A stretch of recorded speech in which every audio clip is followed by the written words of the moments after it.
Assalamu alaikum. Aujourd'hui, je vous présente une nouvelle vidéo témoignage dans un format un peu différent. La victime vous raconte elle-même son parcours du combattant, en passant par l'ignorance de son mal, ses symptômes, sa prise de conscience, son traitement et ses astuces personnelles.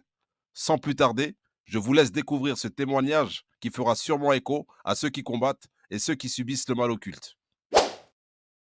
Assalamu alaikum salam wa barakatuh. Ce qui a pu me mettre la puce à l'oreille, ou du moins qui m'a révélé qu'on avait un molécule, donc déjà c'est pas tout à fait un moment particulier, sachant qu'on a baigné dans un univers malheureusement autour de personnes malveillantes et malcroyantes du moins, qui ont fait du mal d'ordre familial. Mais en tant qu'attaque personnelle, personnellement, je savais que j'avais quelque chose d'ordre du Aïn, etc. Mais c'est surtout que je sous-estimais le mal. J'avais fait pas mal de ruqya, mais qui ne donnait pas grand-chose parce que du coup, mon état personnel au niveau de ma religion n'était pas ferme. Je ne faisais pas forcément mes horaires de prière à l'heure, mes prières à l'heure, je ne faisais pas les adkar, massa, sabah et massa, j'écoutais un peu la musique, donc tout un environnement qui n'était pas très solide pour permettre à pas mal de mots d'entrer. Et donc je savais qu'il y avait quelque chose, mais j'avais pas de déclic particulier jusqu'au moment où j'ai pu faire une marche arrière sur ma vie, parce que je me suis rendu compte à partir du moment où j'ai rencontré la bonne personne pour le zewaj, entre guillemets, ce qui m'en avait tout l'air, et que je l'ai refusé encore une fois, comme j'ai refusé tous les autres, par le fait de rajouter des choses, par exemple, ou d'avoir des idées farfelues qui arrivaient juste au moment où il y avait un prétendant, d'études à l'étranger, etc. Dû à mon âge, 35 ans, ça semble déjà pas logique.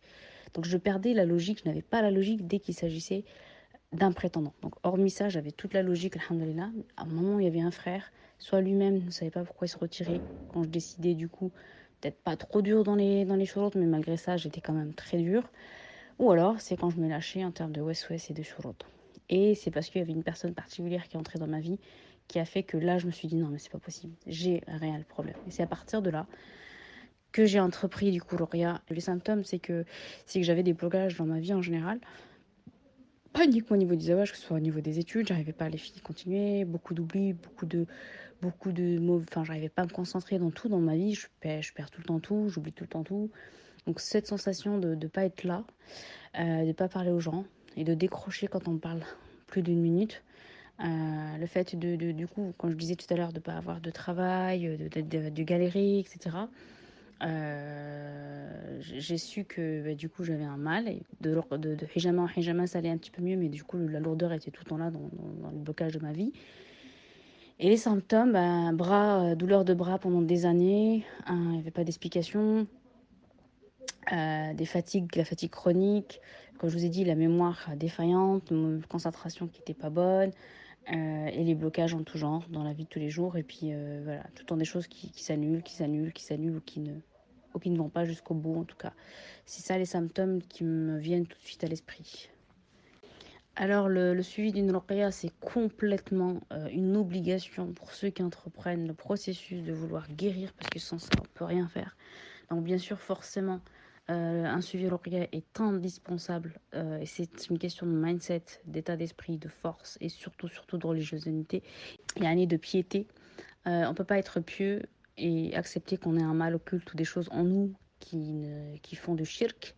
C'est pas compatible. Et donc du coup, bien sûr que c'est très important, le suivi de la ruqya.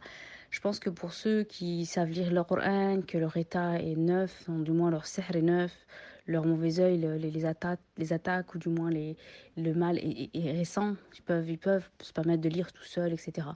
Par contre, ceux où c'est plus lourd en termes d'attaque, en termes de mal ou en termes de durée, à ce moment-là, ouais, je pense qu'ils ont besoin forcément d'accompagnement, de quelqu'un qui vienne leur lire, quelqu'un qui leur donne de l'huile, et puis c'est à eux de faire, parce que sinon personne ne peut s'aider si on ne s'aide pas soi-même. Mais des fois, ouais, entre le moment de se dire, ouais, je vais faire quelque chose pour aller mieux, et d'avoir le déclic de le lire et de faire les choses tout seul, qu'on lise ou qu'on lise pas l'arabe. Aujourd'hui, on a toutes les facilités pour lire en arabe, de manière arabophone ou pas.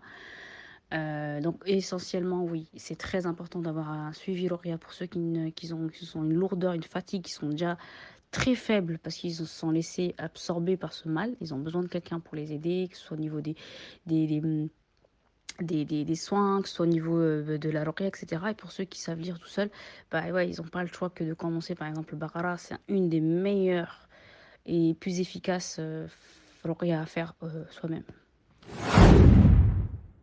Comme vous pouvez le constater, le parcours de guérison Ruqya peut vous demander des efforts à fournir pour vous sortir de là. Il y a des personnes qui guérissent dès la première Ruqya, mais la plupart doivent passer par un traitement pour combattre ces maux occultes. Au-delà de la Ruqya, il faut impérativement refermer les brèches spirituelles et psychologiques, tout en suivant des actions quotidiennes. Rappelez-vous que les problématiques liées au mariage et au couple font partie des stratégies maléfiques les plus utilisées pour réussir à vous corrompre. Vous ne l'avez certainement pas choisi, mais cette épreuve vous est tombée dessus. Alors retroussez-vous les manches. N'ayez pas honte à demander de l'aide. Soyez déterminés et cherchez la guérison auprès de Dieu.